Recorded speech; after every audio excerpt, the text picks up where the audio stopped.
यहाँ पर आज हम आपके सामने लेकर आए हैं इन्वायरमेंट से जुड़े हुए कुछ करंट अफेयर्स और उसके साथ साथ इन्वायरमेंट के क्वेश्चन एंड आंसर जो आने वाले परीक्षाओं में अक्सर पूछे जाते हैं। जैसा कि आपने गौर किया होगा कि इस समय जो परीक्षाएं हो रही हैं सबसे ज़्यादा आपका पर्यावरण के से टॉपिक कवर किए जा रहे हैं। तो चलिए देख लेते हैं तो किस सरकार ने मोह सरकार अभियान लॉन्च किया है।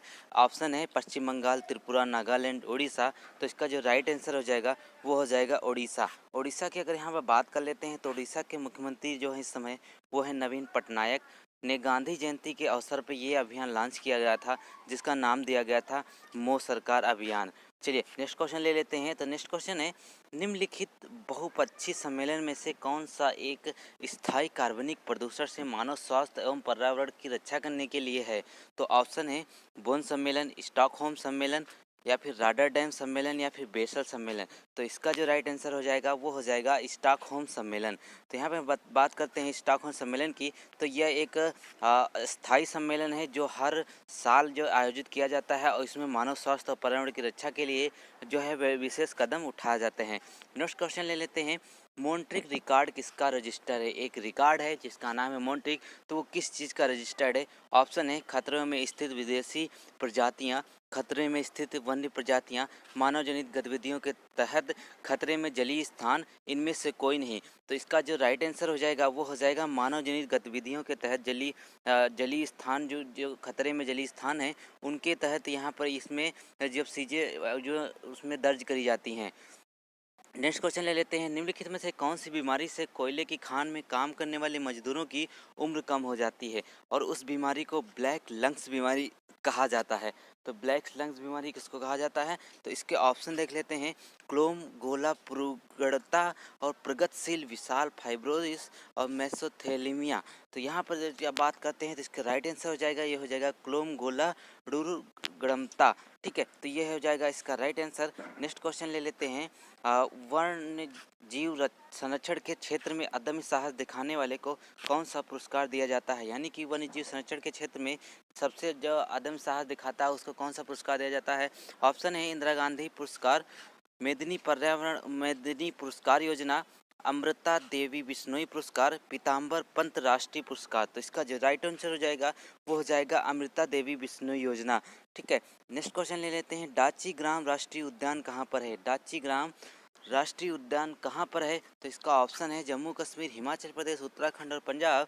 तो इसका जो राइट आंसर हो जाएगा वो हो जाएगा जम्मू एंड कश्मीर। ठीक है, तो जम्मू कश्मीर जो है श्रीनगर से 22 किलोमीटर दूर है और इसका मुख्य जानवर जो है ये भी कभी कभी पूछा जा सकता है। तो इसका मुख्य जानवर है बारहसिंगा। नेक्स्ट क्वेश्चन लेते हैं समताप मंडल की ओजोन गैस की परत की मोटाई किस इकाई में नापी जाती है। तो समताप मंडल गैस की ओजोन परत की मोटाई जो होती है किस में नापी जाती है। ऑप्शन है सियर्ट्स, डाप्सन इकाई, मेल्सन इकाई या इनमें से कोई नहीं। तो इसका जो राइट आंसर हो जाएगा वो हो जाएगा डाप्सन इकाई। डाप्सन इकाई यहाँ पर बिल्कुल सही और सटीक आंसर इसका है। चलिए इसका डिटेल में जान लेते हैं। तो यहाँ पर ओजोन परत की जो खोज हुई थी वो 1913 में फ्रेंच वैज्ञानिक चार्ल्स फब्रे और हेनरी बिस्सोन ने की थी। इनके गुणों का अध्ययन वैज्ञानिक जीएमबी डॉब्सन ने किया था, इसीलिए इन्हीं के नाम पर जो है इसकी ओजोन को मापने की इकाई का नाम रखा गया है। नेक्स्ट क्वेश्चन लेते हैं कार्बन डाइऑक्साइड के उत्सर्जक देशों की सूची में किस स्रोत से कार्बन डाइऑक्साइड उत्सर्जन पर आधारित होता है। तो इसका जो ऑप्शन देख लेते हैं जीवाश्म ईंधन का जलना, सीमेंट उद्योग या फिर उपयुक्त दोनों। तो इसका जो राइट आंसर हो जाएगा वो हो जाएगा उपयुक्त दोनों। तो यहाँ पर चलिए नेक्स्ट क्वेश्चन की बात कर लेते हैं विश्व में सबसे ज़्यादा पाई जाने वाली ग्रीन हाउस गैस कौन सी है। तो विश्व में सबसे ज़्यादा पाई जाने वाली ग्रीन हाउस गैस कौन सी है ये आपको मुझे कमेंट करके नीचे बताना है। आप इसका कमेंट कीजिए, मैं आपको वहाँ पर बताऊँगा कि आपने सही आंसर दिया है कि नहीं। कार्बन डाइऑक्साइड, जलवायु, सल्फर डाइऑक्साइड, ओजोन, ये क्वेश्चन आपके लिए मैं छोड़ रहा हूँ। नेक्स्ट क्वेश्चन ले लेते हैं कार्टाजेना प्रोटोकॉल किससे सुरक्षित उपयोग, स्थानांतरण और हैंडलिंग के बारे में है। तो कार्टाजेना जो प्रोटोकॉल है ऑप्शन है नाभिकीय कचरा, आक्रामक विदेशी प्रजातियां, संशोधित जीवित जीव। तो इसका जो राइट आंसर हो जाएगा वो हो जाएगा LMO यानी कि संशोधित जीवित जीव के बारे में ये जो है कार्टाजेना प्रोटोकॉल है। नेक्स्ट क्वेश्चन ले लेते हैं तो गाइस अगले क्वेश्चन की अगर बात करते हैं, रेड डाटा बुक किन खतरे में स्थित प्राणियों की लिस्ट है, यानी कि रेड डाटा जो बुक है वो किन खतरे में स्थित प्राणियों की लिस्ट है। तो इसमें है ऑप्शन में जानवर, पेड़, फंगी। तो केवल एक और दो, या फिर केवल दो, या फिर तीनों के लिए रेड डाटा बुक है। तो इसका आंसर ले लेते हैं। तो इसका जो आंसर हो जाएगा ये तीनों, यानी कि रेड डाटा जो बुक होती है उन प्रजातियों की सूची है जिनमें जो जो खतरे में होती हैं। हर रेड डाटा बुक में जानवर या वृक्ष या फंगी की लिस्ट होती है जो खतरे में होती हैं। नेक्स्ट है जैव विविधता हॉटस्पॉट के रूप में घोषित होने के लक्षण क्या हैं, यानी कि जो विविधता हॉटस्पॉट के रूप में घोषित होने के लक्षण क्या हैं। इस क्षेत्र में कम से कम 0.5% या विनाशकारी पौधों की 1500 प्रजातियों को स्थानिक प्रजातियों के रूप में होना चाहिए। इस क्षेत्र को अपनी प्राथमिक वनस्पति का कम से कम 70% नष्ट होना चाहिए। तो इसका जो ऑप्शन है केवल एक होगा या केवल दो होगा या फिर ये दोनों होंगे। तो इसका जो राइट आंसर है वो ले लेते हैं। तो इसका जो राइट आंसर हो जाएगा वो हो जाएगा ये दोनों, यानी कि ये दोनों ही जैव विविधता हॉटस्पॉट के लक्षण हैं। निम्न में से क्वेश्चन नंबर 13 देख लेते हैं। तो निम्नलिखित में से कौन सा प्रोटोकॉल उसके मुद्दे से सही संबंधित नहीं है। तो इसका जो ऑप्शन देख लेते हैं। तो 1987 को मॉन्ट्रियल प्रोटोकॉल जो ओजोन क्षयकारी पदार्थ से रिलेटेड है, और 1979 का बोन सम्मेलन प्रवासी प्रजातियों के संरक्षण से रिलेटेड है। 1989 का बासेल सम्मेलन जो ट्रांस बाउंड्री आंदोलन, पारगमन, हैंडलिंग और रहने वाले संशोधित जीवों के उपयोग का विनियमन है। 1998 की अगर बात करते हैं तो रॉटरडैम सम्मेलन कुछ खतरनाक रसायन और कीटनाशकों का अंतर्राष्ट्रीय व्यापार में सहमति है। तो इसका जो संबंधित नहीं है वो देख लेते हैं। तो ये हो जाएगा ऑप्शन नंबर सी, यानी कि 1989 का जो बासेल सम्मेलन है, ट्रांस बाउंड्री आंदोलन, परागमन, हैंडलिंग और रहने वाले संशोधित जीवों के उपयोग का विनिमय नहीं है। तो इसका जो यहाँ पर थोड़ा सा अगर डिटेल में बात कर लेते हैं तो आप यहाँ पर देखिए जो खतरनाक अपशिष्ट और उनके निपटान के संक्रमण सीमा आंदोलन के नियंत्रण बेसल कन्वेंशन, जिससे आमतौर पर बेसिल कन्वेंशन के रूप में जाना जाता है। नेक्स्ट क्वेश्चन ले लेते हैं। पश्चिमी घाट पारिस्थितिक विशेषज्ञ पैनल यानी कि WGEEP के अध्यक्ष कौन है। तो इसका जो ऑप्शन है आर के पचौरी, वंदना शिव, माधव गाडगिल, प्रदीप कृष्णन। तो इसका जो राइट आंसर है वो ले लेते हैं। तो इसका जो राइट आंसर हो जाएगा वो हो जाएगा माधव गाडगिल, यानी कि माधव गाडगिल जो हैं वो इस समय WGEEP के अध्यक्ष हैं। नेक्स्ट है शेर की पूंछ वाला मकाक किस वन्य जीव रिजर्व में पाया जाता है। शेर की पूंछ वाला मकाक जो है एक जानवर होता है, किस वन्य जीव रिजर्व में पाया जाता है। ऑप्शन है नीलगिरी, दिहांग, दिबांग या फिर नोकरेक। तो इसका जो ऑप्शन ले लेते हैं, राइट आंसर ले लेते हैं, तो हो जाएगा नीलगिरी, यानी कि शेर की पूंछ वाला मकाक पश्चिम घाटों में पाया जाता है या नीलगिरी की पहाड़ियों में पाया जाता है। नेक्स्ट क्वेश्चन ले लेते हैं। भारतीय जलीय निकायों में एक परेशानी घास के रूप में प्रदूषण निकलने के लिए एक जलीय पौधे को अमेरिका से पेश किया गया है, इसका क्या नाम है। तो इस जलीय पौधे का आपको नाम बताना है जो अमेरिका ने पेश किया है। ऑप्शन है नागफनी, एगी ओल्पस, जलकुंभी, पिस्टिया। तो इसका जो राइट आंसर हो जाएगा वो हो जाएगा एगी ओल्पस। तो जलकुंभी दक्षिण अमेरिका का एक पौधा है। यह बहुत अधिक संख्या में बीज उत्पन्न करता है। इन बीजों में अंकुरण की क्षमता 30 वर्ष तक होती। नेक्स्ट क्वेश्चन लेते हैं। नाइट्रोजन चक्र में मिट्टी नाइट्रेट के मुक्त नाइट्रोजन में किसके द्वारा बदल दिया जाता है। तो इसका जो ऑप्शन देख लेते हैं। नाइट्रीफाइंग बैक्टीरिया, डीनाइट्रीफाइंग बैक्टीरिया या एमिनोफाइंग बैक्टीरिया। तो इसका जो राइट आंसर वो ले लेते हैं। तो इसका जो राइट आंसर हो जाएगा वो हो जाएगा डीनाइट्रीफाइंग बैक्टीरिया। नेक्स्ट क्वेश्चन ले लेते हैं। सल्फर डाइऑक्साइड के प्रदूषक का जैविक सूचक क्या है। सल्फर डाइऑक्साइड के प्रदूषक का जैविक सूचक क्या है ये आपको बताना है। तो ऑप्शन में है काई, धुआं, ब्रायोफाइटा या इनमें से कोई नहीं। तो इसका जो राइट आंसर हो जाएगा वो हो जाएगा काई। काई यहाँ पे जो है वो बिल्कुल सही आंसर हो जाएगा। नेक्स्ट क्वेश्चन लेते हैं। पानी के फंड अजोला और साइनोबैक्टीरिया अन्ना बेना के बीच संबंध है। तो ऑप्शन है सहजीवी, पारस्परिक, परजीविता, खाद्य असहयोग। तो इसका जो राइट आंसर है वो ले लेते हैं। तो इसका जो राइट आंसर हो जाएगा वो हो जाएगा सहजीवी, यानी कि पानी के फन ओजेला और साइनोबैक्टीरियम अन्ना बेना परस्पर सहजीवी होते हैं। नेक्स्ट क्वेश्चन ले लेते हैं। निम्नलिखित में से कौन सा मूंगा चट्टान का क्षेत्र नहीं है। तो मूंगा चट्टान आपको पता होगा, मूंगा एक समुद्री जीव होता है जिसके मरने से चट्टान का निर्माण होता है। तो इसमें पूछा है कौन सी चट्टान नहीं है। तो ऑप्शन है बन्नार की खाड़ी, खंबात की खाड़ी, लक्षद्वीप या फिर अंडमान निकोबार द्वीप समूह। तो इसका जो राइट आंसर हो जाएगा वो खंबात की खाड़ी हो जाएगा। तो इसका मतलब साफ है कि आपको ये भी याद रखना पड़ेगा, मन्नार की खाड़ी, लक्षद्वीप, अंडमान निकोबार द्वीप समूह ये सभी मूंगा चट्टान हैं। नेक्स्ट क्वेश्चन ले लेते हैं। या विश्व का सर्वाधिक प्रति व्यक्ति कार्बन डाइऑक्साइड उत्सर्जक है। ऑप्शन है कतर, संयुक्त राज्य अमेरिका, चीन, भारत। तो यहाँ पर इसका जो राइट आंसर हो जाएगा वो हो जाएगा कतर, यानी कतर दुनिया का प्रति व्यक्ति सबसे बड़ा कार्बन डाइऑक्साइड उत्सर्जक है। हालांकि कुल मिलाकर सबसे बड़ा कार्बन डाइऑक्सीजन का उत्सर्जक जो है वो चाइना है, लेकिन यहाँ पर प्रति व्यक्ति की बात हो रही है तो वो कार्बन डाइऑक्साइड उत्सर्जक जो देश हो जाएगा वो हो जाएगा कतर। तो निम्नलिखित में से कौन सा ग्रीन हाउस गैस नहीं है, ये आपको बताना है। ऑप्शन है methane, nitrous oxide, sulphur hexafluoride और कार्बन मोनोडाइऑक्साइड। तो इसका जो राइट आंसर है वो ले लेते हैं। तो कार्बन मोनोऑक्साइड जो है वो एक बड़ा प्रदूषक है, लेकिन ग्रीन हाउस गैस नहीं है। तो ये जो है ग्रीन हाउस गैस नहीं है, ये याद रखिएगा। अक्सर लोग इसमें कंफ्यूज हो जाते हैं और इसी को टिक करके चले आते हैं। नेक्स्ट क्वेश्चन हो जाएगा, निम्नलिखित में से कौन सा कथन जो है गलत है। फोटोकेमिकल धुंध में हमेशा ओजोन होता है। कार्बन मोनोऑक्साइड का जहरीला प्रभाव ऑक्सीजन की तुलना में हीमोग्लोबिन से अधिक आकर्षक है। लेड ऑटोमोबाइल निकास का सबसे खतरनाक धातु प्रदूषक है, या फिर इनमें से कोई नहीं। तो इसका जो राइट आंसर है वो ले लेते हैं डी, इनमें से कोई नहीं। यानी कि सारे के सारे कथन जो मैंने आपको बताए ये सभी के सभी कथन जो है सत्य हैं। नेक्स्ट हो जाएगा, इकोलॉजी शब्द का किसने प्रतिपादन किया था। तो इकोलॉजी शब्द का किसने प्रतिपादन किया था। ऑप्शन है चार्ल्स डार्विन, रॉबर्ट विटेकर, या फिर अर्नेस्ट हैकेल, या फिर आर्थर टांसले। तो इसका जो राइट आंसर हो जाएगा वो हो जाएगा अर्नेस्ट हैकेले। इकोलॉजी या प्राकृतिक विज्ञान परिस्थिति का अध्ययन कराने वाली पर्यावरण की एक शाखा है। इसकी स्थापना याद रखिएगा 1866 में अर्नेस्ट हैकेल ने की है। देखिए ये क्वेश्चन बहुत ही इंपॉर्टेंट है क्योंकि पर्यावरण अब बहुत ही ज़्यादा पूछा जाता है। इकोटोन में जो प्रजातियां प्रचुर मात्रा में पाई जाती हैं क्या कहलाती हैं। इकोटोन में जो प्रजातियां प्रचुर मात्रा में पाई जाती हैं वो क्या कहलाती हैं। तो इसका जो ऑप्शन देख लेते हैं, एज प्रजातियां, किस्टोन प्रजातियां, एंडेमिक प्रजातियां, या फिर फोस्टर प्रजातियां। तो इसका जो राइट आंसर है वो ले लेते हैं। तो इसका जो राइट आंसर हो जाएगा वो हो जाएगा एज प्रजातियां, यानी कि दो बायोम के मध्य का संक्रमणकालीन क्षेत्र इकोटोन कहलाता है। इकोटोन में प्रचुर मात्रा में पाई जाने वाली प्रजातियां एज प्रजातियां जो है वो कहलाती हैं। नेक्स्ट क्वेश्चन ले लेते हैं, साइबेरियन सारस किस नेशनल पार्क में आते हैं।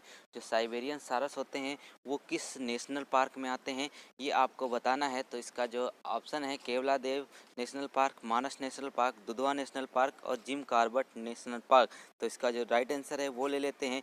तो ये हो जाएगा केवला देव नेशनल पार्क। तो अभी पता होगा कि हाल ही में वहाँ पर जो है बहुत सारे जो पक्षी उड़ के आते हैं, प्रवासी पक्षी, उनकी मृत्यु हो गई है। वो इस वजह से क्योंकि वहाँ पर पानी में एक बैक्टीरिया फैल गया था। तो ये करंट का क्वेश्चन है, मैं आपको करंट वाली वीडियोज़ में ये कवर करा दूंगा। तो साइबेरियन सारस से खतरे में प्रजाति है या भारत के केवलादेव नेशनल पार्क में आती है। केवलादेव नेशनल पार्क राजस्थान में है, इसका क्षेत्रफल इतना है और इसकी जो स्थापना हुई थी 1982 में। तो केवलादेव भी पूछ लेता है कि किस राज्य में यह स्थित है। नेक्स्ट क्वेश्चन ले लेते हैं, चट्टानों के कितने प्रकार होते हैं। चट्टानों के कितने प्रकार होते हैं, ये ऑप्शन है 1, 2, 3, 4।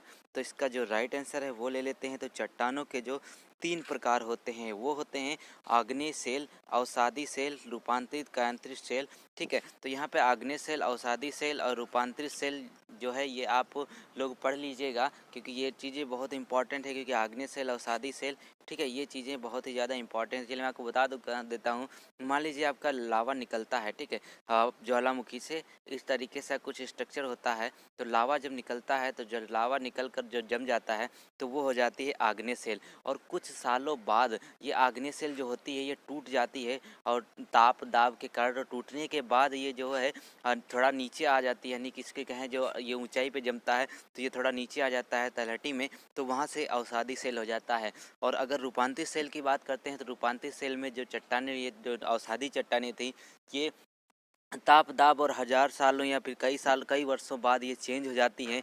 तो इसमें बहुत ही ज़्यादा चेंज होता है, जैसे कि सिल्ट हो जाता है, संगमरमर बन जाती हैं। तो बालू पत्थर, बलुआ पत्थर, इस तरीके से जो चेंज हो जाती हैं उनको क्या कहते हैं, रूपांतरित या कायांतरित सेल कहा जाता है। निम्नलिखित में से भारत में सबसे ज़्यादा टाइगर रिजर्व किस प्रदेश में है। तो ये क्वेश्चन बहुत ही आसान है और पूछा भी जाता है अक्सर। तो यहाँ पर देखिए महाराष्ट्र ऑप्शन है, पश्चिम बंगाल है, उत्तर प्रदेश है, मध्य प्रदेश है। तो इसका जो राइट आंसर हो जाएगा वो हो जाएगा मध्य प्रदेश। क्योंकि देखिए यहाँ पर जो है सबसे ज़्यादा टाइगर रिजर्व हैं। और बात करते हैं अगर सबसे ज़्यादा जो बाघ पाए जाते हैं जो ठीक है, तो वो भी मध्य प्रदेश के अंदर ही पाए जाते हैं। 2018 जनगणना की बात करते हैं तो 2018 में जो जनगणना हुई थी उसके हिसाब से सबसे ज़्यादा मध्य प्रदेश में और दूसरे नंबर पे जो था वो था कर्नाटक में। ज़्यादा फर्क नहीं था, हो सकता है आने वाले समय में कर्नाटक नंबर 1 हो जाए। तो ये चीज़ याद कर लीजिएगा। अर्थ आवर किसके द्वारा बनाया जाता है, अर्थ आवर किसके द्वारा मनाया जाता है, ये आपको बताना है।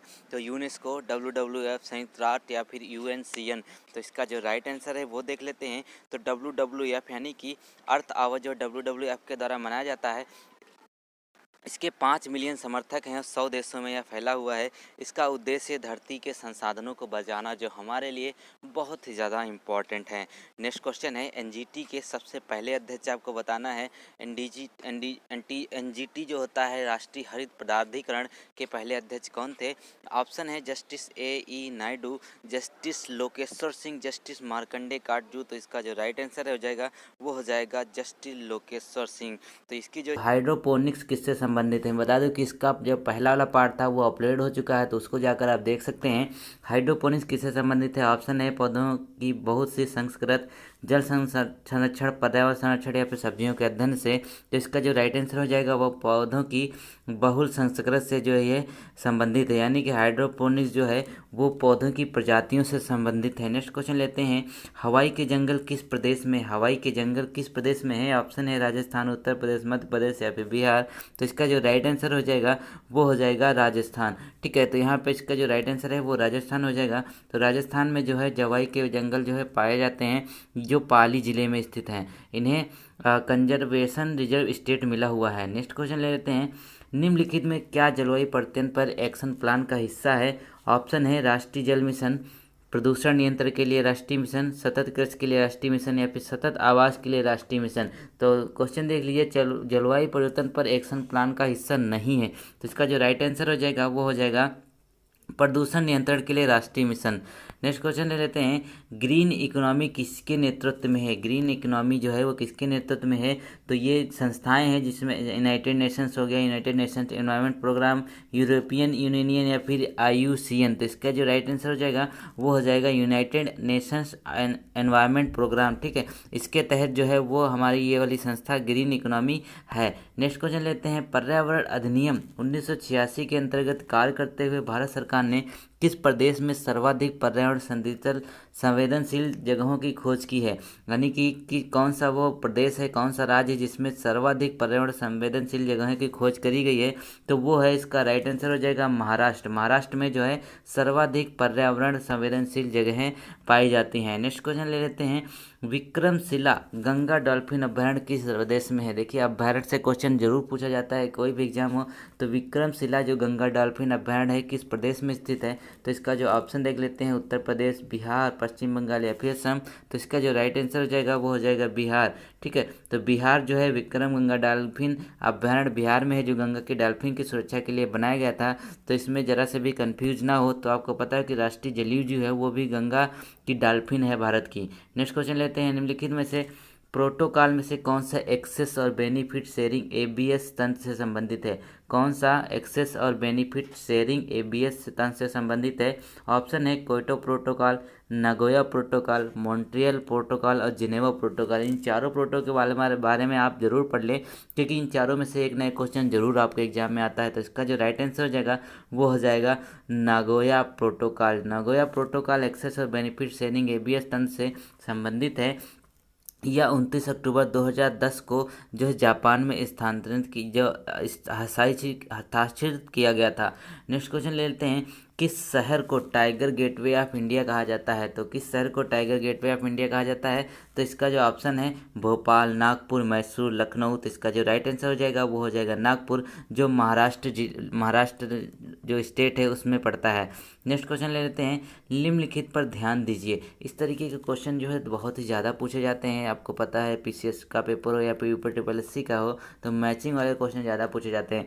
तो निम्नलिखित पर ध्यान दीजिए, अंतर्राष्ट्रीय जैव विविधता, अंतर्राष्ट्रीय चावल अनुसंधान केंद्र, अंतर्राष्ट्रीय मक्का और गेहूं सुधार केंद्र, तो ये क्रमशः किस देश में है? तो इसका जो राइट आंसर हो जाएगा वो हो जाएगा यहाँ पर A वाला, यानी कि अंतर्राष्ट्रीय जैव विविधता का कार्यालय जो है वो इटली के रोम में है, और अंतर्राष्ट्रीय चावल अनुसंधान जो है वो फिलीपींस में है, जबकि अंतर्राष्ट्रीय मक्का और गेहूं सुधार केंद्र जो है वो मैक्सिको में है। नेक्स्ट क्वेश्चन ले लेते हैं, जैव विविधता का अंतर्राष्ट्रीय कार्यालय कहाँ पर है। जो जैव विविधता है उसका अंतर्राष्ट्रीय कार्यालय या फिर मुख्यालय कहाँ पर है। ऑप्शन है वेनिस, रोम, जेनेवा या पेरिस। तो ज़्यादातर लोग इसमें कंफ्यूज होते हैं और जेनेवा लगाकर चले आते हैं, लेकिन इसका जो राइट आंसर हो जाएगा वो हो जाएगा रोम। तो अंतर्राष्ट्रीय मुख्यालय जो है जैव विविधता का वो है रोम। नेक्स्ट क्वेश्चन ले लेते हैं। अगला क्वेश्चन है, निम्नलिखित पदार्थों में से यदि सबकी समान मात्रा जलाई जाए तो सर्वाधिक कार्बन डाइऑक्साइड का उत्सर्जन कौन पदार्थ करेगा। ऑप्शन है प्राकृतिक गैस, केरोसिन, गैसोलीन या फिर प्रोपिन। तो इसका जो राइट आंसर हो जाएगा वो हो जाएगा केरोसिन, यानी कि ऑप्शन बी। तो केरोसिन जो सबसे ज़्यादा मात्रा में कार्बन डाइऑक्साइड का उत्सर्जन करेगा। नेक्स्ट क्वेश्चन ले लेते हैं, जैव ईंधन का उद्देश्य क्या है। तो जैव ईंधन का उद्देश्य क्या है ये आपको बताना है। तो इसका जो ऑप्शन है पहला वाला, वनों की कटाई और मिट्टी का क्षरण का मुकाबला करने के लिए, दुनिया को बेहतर खाद्य सुरक्षा प्रदान करने के लिए, जैव विविधता को संरक्षित करने के लिए। तो इसका जो राइट आंसर हो जाएगा वो हो जाएगा यहाँ पर इनमें से कोई नहीं, यानी कि इनमें से कोई नहीं इसका जो है राइट आंसर हो जाएगा। तो ओजोन डे मनाने की घोषणा किस प्रोटोकॉल में हुई। तो आपको पता है कि ओजोन डे जो है वो सेलिब्रेट किया जाता है। तो ओजोन डे जो है वो मनाने की घोषणा किस प्रोटोकॉल में की गई थी। तो इसका जो ऑप्शन है Nagoya Protocol, Montreal Protocol, Geneva Protocol और क्योटो प्रोटोकॉल। तो इसका जो राइट आंसर हो जाएगा वो हो जाएगा नागोया। नागोया में ये डिसाइड किया गया था कि 16 सितंबर को हर साल मनाया जाएगा आपका वर्ल्ड ओजोन डे। ठीक है, तो इसकी घोषणा जो मॉन्ट्रियल प्रोटोकॉल था 1987 में की गई थी। नेक्स्ट क्वेश्चन लेते हैं, राष्ट्रीय हरित कोर का उद्देश्य क्या है। राष्ट्रीय हरित कोर जो उसका उद्देश्य क्या है, युवाओं को पर्यावरण और परिस्थिति के बारे में बताना, पर्यावरणीय कानून बनाना, पर्यावरण संरक्षण या फिर ये सभी। तो इसका जो राइट आंसर हो जाएगा वो हो जाएगा ये सभी, यानी कि सारे काम जो है राष्ट्रीय हरित कोर का उद्देश्य है। नेक्स्ट क्वेश्चन ले लेते हैं, तो माधव गाडगिल पैनल के किस क्षेत्र को पारिस्थितिक रूप से महत्वपूर्ण क्षेत्र घोषित करने का सुझाव दिया गया है। ऑप्शन है पश्चिमी घाट, पूर्वी घाट, हिमालयन क्षेत्र या फिर गंगा जमुना का क्षेत्र। तो माधव गाडगिल पैनल ने किस क्षेत्र को पारिस्थितिक रूप से महत्वपूर्ण क्षेत्र घोषित करने का सुझाव दिया है। तो इसका जो राइट आंसर हो जाएगा वो हो जाएगा पश्चिमी घाट। पश्चिमी घाट यहाँ पर बिल्कुल राइट आंसर हो जाएगा। तो माधव गाडगिल के बारे में थोड़ा जान लेते हैं। तो मैं पैनल जो 2011 में पश्चिमी घाट के पारिस्थितिक रूप से महत्वपूर्ण क्षेत्र घोषित करने का सुझाव दिया था। नेक्स्ट क्वेश्चन ले लेते हैं, चेंचू जनजाति किस क्षेत्र में वन्य जीव की सुरक्षा से संबंधित है।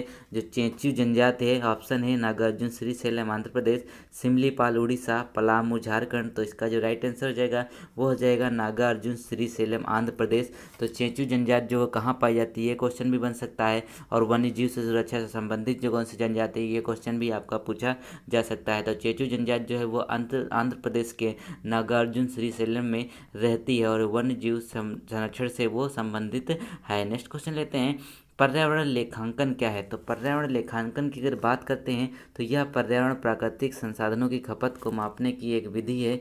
यह देश के हरित क्षेत्रों को सांख्यिकीय विश्लेषण करने का एक तरीका है। तो इसका जो ऑप्शन है वो तीसरा वाला उपयुक्त दोनों। तो इसका जो राइट आंसर है वो ले लेते हैं। तो इन्होंने बताया है कि जो पहला वाला ऑप्शन है यानी कि यह पर्यावरण प्राकृतिक संसाधनों की खपत को मापने की एक विधि है, तो वो यहाँ पर इसका जो राइट आंसर हो जाएगा। नेक्स्ट क्वेश्चन लेते हैं, बिली अर्जुन सिंह का नाम किस राष्ट्रीय उद्यान से संबंधित है। ये क्वेश्चन अक्सर पूछा भी जाता है और बिली अर्जुन सिंह के बारे में भी हम यहाँ पे जानेंगे थोड़ा सा डिटेल में। तो इसका जो राइट आंसर है वो पहले ऑप्शन देख लें, जिम कॉर्बेट राष्ट्रीय नेशनल पार्क, उसके बाद दुधवा राष्ट्रीय उद्यान, फिर काजीरंगा, फिर राष्ट्रीय उद्यान मानस हो जाएगा। तो इसका जो राइट आंसर है वो दुधवा राष्ट्रीय उद्यान है, यानी कि बिली अर्जुन सिंह का नाम दुधवा राष्ट्रीय उद्यान से लिया जाता है। तो इनके बारे में थोड़ा जान लेते हैं। तो इनके बारे में अगर जानते हैं तो यहाँ पे देख लीजिए कि जो बिली अर्जुन सिंह था इनका जन्म 1917 में हुआ था। कहा जाता था कि एक शिकारी थे, उसके बाद एक छोटे तेंदुए के शिकार के बाद उनका जो हृदय परिवर्तन हो गया और उन्होंने एक अभियान चलाया जिसके तहत 1976 और 1996 में WWF ने गोल्ड मेडल भी दिया और उन्हें 1995 में पद्मश्री से भी नवाजा गया है। जिनका अब निधन हो चुका है 2010 में, उन्हीं के नाम से रिलेटेड है आपका दुधवा राष्ट्रीय नेशनल पार्क। तो नेक्स्ट क्वेश्चन ले लेते हैं, राष्ट्रीय हरित प्राधिकरण की मुख्य बेंच कहाँ पे है। ऑप्शन है भोपाल, कानपुर, इलाहाबाद और उसके बाद लखनऊ। तो जो राष्ट्रीय हरित प्राधिकरण की मुख्य बेंच है जो वो कहाँ पे है वो हो जाएगी भोपाल में। तो इसका जो राइट आंसर है वो है भोपाल। नेक्स्ट क्वेश्चन ले लेते हैं, निम्न में से क्या पौष्टिक स्तरों पर हमेशा एक खाद्य श्रृंखला में घट जाती है। ठीक है, तो पौष्टिक पौष्टिक स्तर जो होते हैं आपने पढ़ रखा होगा, जो एक इस तरीके से पिरामिड बनाया जाता है, तो उसमें जो है क्या चीज़ वो घट जाती है, तो इसका जो राइट आंसर हो जाता है वो ऊर्जा, यानी कि जो एनर्जी होती है, एनर्जी जो लेवल होते हैं आपकी जो प्राइमरी और सेकेंडरी में, उसमें जाते जाते एनर्जी ही जो है वो घट जाती है। निम्नलिखित में से जैविक उर्वरक कौन सा है, तो राइजोबियम, एजेटोबैक्टर, सहजीवी संबंध या फिर उपरोक्त सभी। तो सहजीवी संबंध यहाँ पे ऑप्शन गलत दिया हुआ है, तो ये दो आप देख लीजिए, राइजोबियम और एजेटोबैक्टर। तो इसका जो राइट आंसर हो जाएगा उपरोक्त सभी, यानी कि जैविक उर्वरक जो है वो दोनों के दोनों हैं। नेक्स्ट क्वेश्चन ले लेते हैं जल्दी जल्दी। तो जैविक खेती का क्या फ़ायदा है, तो यह किफ़ायती होती है या कम समय लेती है, इसमें मजदूरों की ज़रूरत कम होती है या फिर उपरोक्त सभी। तो यहाँ पर इसका जो राइट आंसर हो जाएगा ये तीनों के तीनों, यानी ये होते हैं जैविक खेती के फायदे। तो नेक्स्ट क्वेश्चन ले लेते हैं। मोबाइल फ़ोन से उत्पन्न ई कचरे में कौन सा तत्व जो है वो सबसे ज़्यादा होता है, तो वो हो जाएगा ऑप्शन कॉपर, जिंक, आयरन या फिर लेड। तो इसका जो राइट आंसर हो जाएगा वो हो जाएगा कॉपर, क्योंकि कॉपर जो होता है वो ई कचरा या फिर ई अपशिष्ट बेकार हुए मोबाइल फ़ोन से उत्पन्न होता है, जो पर्यावरण के लिए बहुत घातक है। इसमें मुख्य रूप से कॉपर होता है। नेक्स्ट क्वेश्चन लेते हैं। पर्यावरण संरक्षण आंदोलन में सहायक पुस्तक साइलेंट स्प्रिंग के लेखक कौन से हैं, तो साइलेंट स्प्रिंग एक पुस्तक है जो आपको अक्सर जीके में भी देखने को मिल जाती है। तो साइलेंट स्प्रिंग के जो लेखक हैं उनका आपको नाम बताना है। तो इसका जो राइट आंसर है उसका देख लेते हैं और ऑप्शन देख लेते हैं। तो पट हुचिंग्स, रसेल कार्सन, अमृता देवी। तो इसका जो राइट आंसर हो जाएगा वो हो जाएगा रसेल कार्सन। तो रसेल कार्सन के द्वारा ये पुस्तक लिखी गई थी। ठीक है, यह 1962 में प्रकाशित हुई थी। या पेस्टिसाइड के प्रभावों पर आधारित है ये वाली पुस्तक। तो नेक्स्ट क्वेश्चन है। निम्नलिखित में से कौन सा ग्रह पिंड उल्टा हरित ग्रह प्रभाव प्रदर्शित करता है, यानी कि कौन सा ग्रह है जो उल्टा हरित ग्रह प्रभाव प्रदर्शित करता है। तो इसका जो ऑप्शन है मंगल, शुक्र, पृथ्वी, टाइटन। तो इसका जो राइट आंसर हो जाएगा वो हो जाएगा टाइटन। नेक्स्ट क्वेश्चन है। आ, किस खास श्रृंखला में संख्याओं का पिरामिड जो है वो उल्टा बनाया जाता है। ऑप्शन है ग्रासलैंड खास श्रृंखला, तालाबी खास श्रृंखला, परजीवी खास श्रृंखला। तो इसका जो राइट आंसर हो जाएगा वो हो जाएगा परजीवी खास श्रृंखला। इसका पिरामिड जो होता है वो उल्टा बनाया जाता है, बाकी ऊपर ग्रासलैंड या फिर तालाब का जो है वो सीधा पिरामिड बनाया जाता है। तो कार्बन लेवी क्या है ये भी देख लेते हैं। तो कार्बन लेवी जो है वो ऑप्शन है जेट और लगने वाला कर, पेट्रोल पर लगने वाला कर और कार्बन ईंधन पर लगने वाला कर, या इनमें से कोई नहीं। तो इसका जो राइट आंसर हो जाएगा वो हो जाएगा कार्बन ईंधन पर लगने वाले कर को जो है हम कार्बन लेवी कहते हैं। नेक्स्ट क्वेश्चन हो जाएगा। भारत का कितना प्रतिशत भाग सुरक्षित क्षेत्रों में आता है। इस क्वेश्चन का कोई मतलब नहीं है, लेकिन हमने आपको बता दिया है कि कुछ भी हो आपको ज्ञान चाहिए तो ये क्वेश्चन भी आपके लिए इंपॉर्टेंट है। तो यहाँ पे इसका जो राइट आंसर हो जाएगा वो 5% जो भाग है वो सुरक्षित क्षेत्र में आता है, सिर्फ अपने इंडिया का। नेक्स्ट क्वेश्चन ले लेते हैं। जेट्रोफा के अलावा निम्नलिखित में से किस पेड़ के बीज का तेल भारत में सैकड़ों परियोजनाओं के लिए संयंत्र चालक के रूप में साबित हुआ है। ऑप्शन है अर्चिस, हाइपोगया, पोंगोमिया, पिन्नाटा, ब्यूटिया, मोनोस्पर्मा। तो इसका जो राइट आंसर हो जाएगा वो देख लेते हैं। तो वो हो जाएगा पोगामिया पिन्नाटा।